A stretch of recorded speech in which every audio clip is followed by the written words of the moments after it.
some significant differences in the years following that. I don't think I actually knew for sure until 2002, just about a year before I got out. It had been about 5 or 6 years since I made this decision I was going to change the course of my destiny. And of course, I've been reading all the personal development books and self-help books, and I've been practicing visualization and writing my life out and living my life with some level of character and integrity. But there's only so much you can do in prison. And so I had hoped I changed, but I had told myself many, many times I had changed. But in 2002, I was in the cell house in the facility where I was being housed, and a cop, one of the unit cops, fell out and went into a kind of a seizure, and then eventually went just completely flat still. And as the crowd kind of began to hover around him, I realized that I had a choice to make. And, push had now come to shove, and I was going to have to make a decision, and I was going to reveal, whether or not I had truly changed. I thought about a quote, that James Allen said, "Circumstances do not make our character, they reveal our character."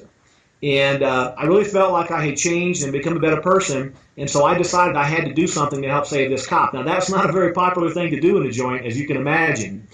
Nonetheless, I kind of, poked my way through the crowd, and I knelt down over him, and I started giving what can only remotely be called CPR. I didn't know what the ratios were, and I just started pumping in his chest, and I leaned his head back, and I started, giving him mouth to mouth, and I could taste the Dr. Pepper in his mouth, and I was trying not to gag, and of course people were hooting and hollering, and the whole cell house was going crazy. Most of the people, pretty excited that, this cop was in trouble. There wasn't like a lot of sympathy for him, and I didn't know what else to do except try to get oxygen to his brain. And so I kept going through this process, and after what turned out to, I think, 3 or 4 minutes, I could hear footsteps of all the other cops rushing the unit. And when they came in, I didn't know what they were going to think, because I was the convict over the dead cop. Were they going to think that I did something? And as it turns out, the first cop through the door was a lieutenant named Joe Replogle. He happened to be my case manager. And he told me later that he knew the second that I saw him, the second he saw me over this cop, he knew right away that I was trying to help him. So he kneels down next to me, and he started, he knew how to do CPR and the ratios and all that, so he started doing the chest compressions, and he didn't say this, but I'm sure he's thinking to himself, well, you've already got the guy's Dr. Pepper in your mouth, so you keep doing the mouth-to-mouth, and I'll do the chest compressions. So he starts doing the chest compressions and telling me when to breathe, and another few minutes go by, and miraculously, Officer Mark McClure just starts, sucking in air, and literally, before my very eyes, comes back to life. And after that happened, of course, the other cops came in and they rushed him off in an ambulance, and I fell back kind of against the wall and just started crying, and I felt a sense of humanity I'd never felt before in my life. And it was funny. About 2 weeks later, I got a letter from the warden, commending me for helping save McClure's life. And when he wrote that letter, he referred to me as a man of character. And, for a prison warden, at that time, you got to understand, I had spent 13 years of the previous 15 in prison, a career criminal, and had never made a contribution in a positive way in my life. Here, a prison warden would refer to me as a man of character. That was one of the visualizations I'd had for 7 years, that I would become a man of character and integrity. And I couldn't believe that he used the same word that I had written on a piece of paper 7 years earlier, that I'm a man of character.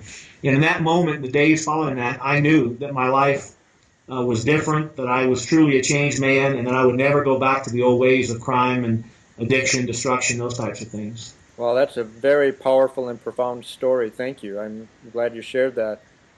One of your virtual mentors, I guess you could say, was Stephen Covey. How did he affect your life? Well, there were a lot of things that happened that transformed my life, but I give the bulk of the credit initially to 7 Habits of Highly Effective People, written by Dr. Covey. And when my father died, in those days and weeks following his death, and I began to look for some answers, the first book that I stumbled into was 7 Habits of Highly Effective People. And I began to read that book, and I began to read about personal responsibility and, getting my priorities straight and, visualizing, beginning with the end in mind and all these different things. And so I used that book to kind of set the roadmap for the things I was going to do to change my life. And so I credit that book and the lessons in that book, which are, they go obviously far beyond Dr. Covey. They're kind of, traditional universal principles. And but I adopted them, and I began to live my life that way. Well, fast forward 13 years later, I wrote my own book, The Upside of Fear, and had the opportunity to meet Dr. Covey.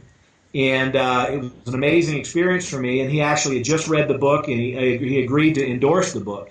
And ironically, on the day that he agreed to endorse the book and sent the endorsement to us, it was June 10th, 2009, 13 years to the day that my father had died, and I decided I was going to make a change. My father died on June 10th of 96, and this endorsement on June 10th, 2009, it was just amazing. Absolutely an amazing experience for me. And just the opportunity to meet him and to know that his work was, so impactful in helping me change my life and kind of giving me the roadmap to do it.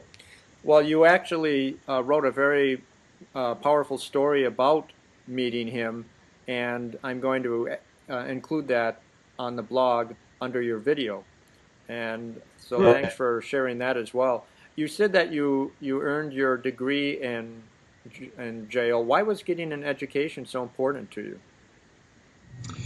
Well, first of all, as I always like to point out to people, that I'm the first to acknowledge that you don't need an education to be successful in life. I mean, there's a lot of people out there, a million times more successful than me, who didn't have an education. But I had dropped out of school in the 9th grade, and it was something that always really affected my self-esteem, obviously impacted my ability to earn a living honestly, and I never had that education. So when I was in prison that last trip there for that 7 years, I had the opportunity to attend classes through Southern California University for Professional Studies. It's kind of a distance learning organization. And I was able to get enrolled with the help of my grandmother and my mother. And the school was very flexible in terms of taking payments, sometimes as little as $25 a month, towards my lessons.